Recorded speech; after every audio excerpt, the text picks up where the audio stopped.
नमस्कार मित्रांनो.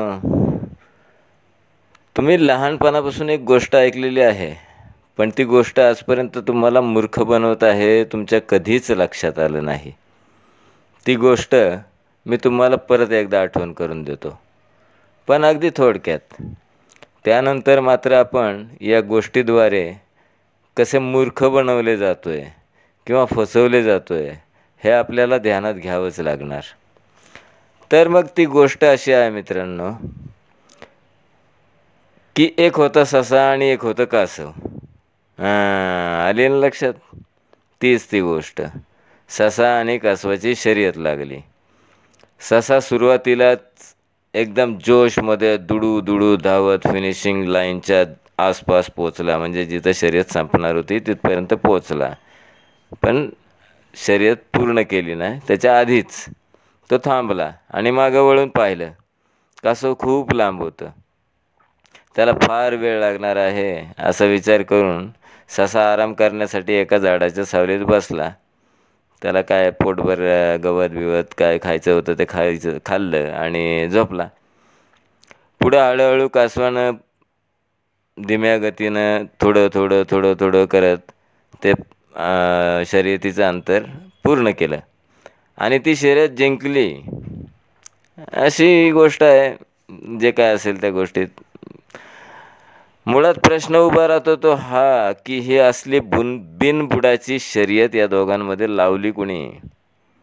रानावनात टनाटना उड्या मारत हिंडणारा पळणारा ससा आणि पाण्यात राज्य गाजवणारा संकटकाळी स्वतःचं शरीर स्वतःच्याच कवचामध्ये सुरक्षित करणारा आणि वाळूवर किंवा जमिनीवर मंद गतीने चालणारा नखं असणारा कासव यांच्यात कसली तुलना?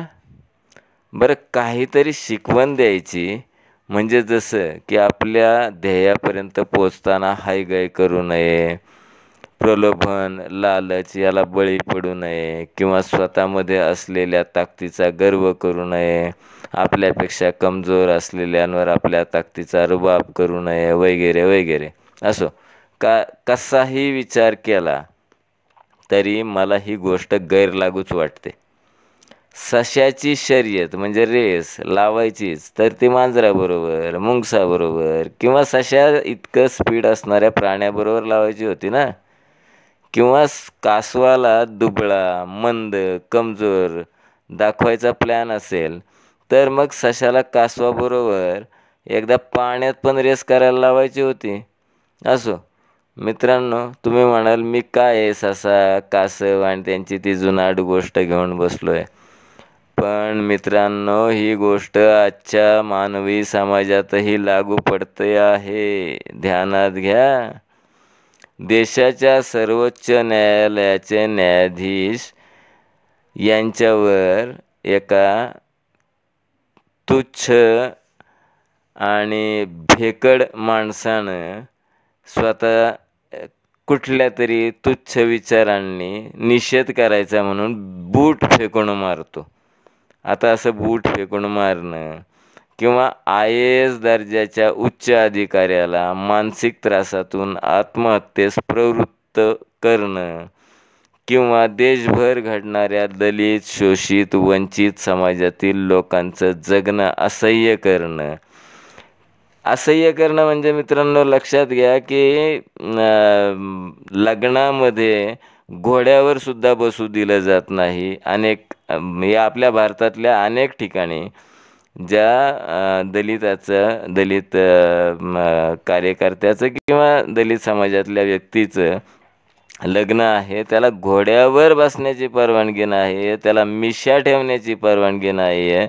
अनेक ठिकाणी तर तथाकथित उच्च जाती यांच्या समोरून चप्पल घालून जाणं हा सुद्धा त्या तथाकथित उच्चवर्णीय मानल्या गेलेल्या लोकांचा अपमान ठरवला जातो आणि त्यामुळं त्या दलितांना अनेक प्रकारच्या कठोर शिक्षा दिल्या जातात. अगदी प्राण जाईल म्हणजे प्राणांतिक शिक्षा.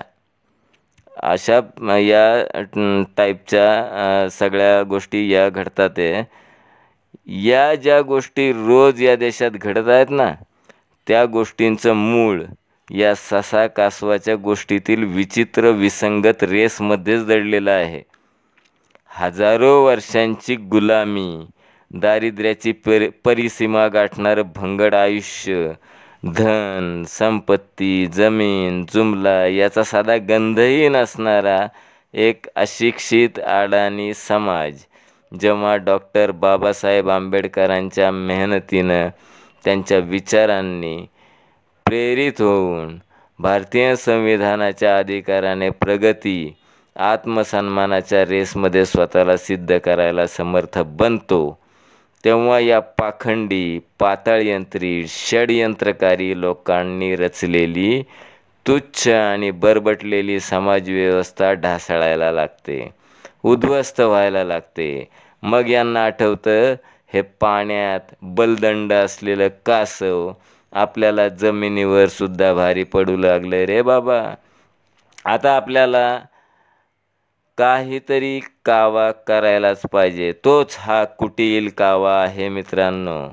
स्वतःला तथाकथित उच्च जातीय वगैरे समजणाऱ्या, म्हणजे सवर्ण समजणाऱ्या वर्गाकडून आणि त्या फुसक्या संघटनांकडून अशा प्रकारची अन्याय अत्याचाराची प्रकरणं चालू झालेली आहेत.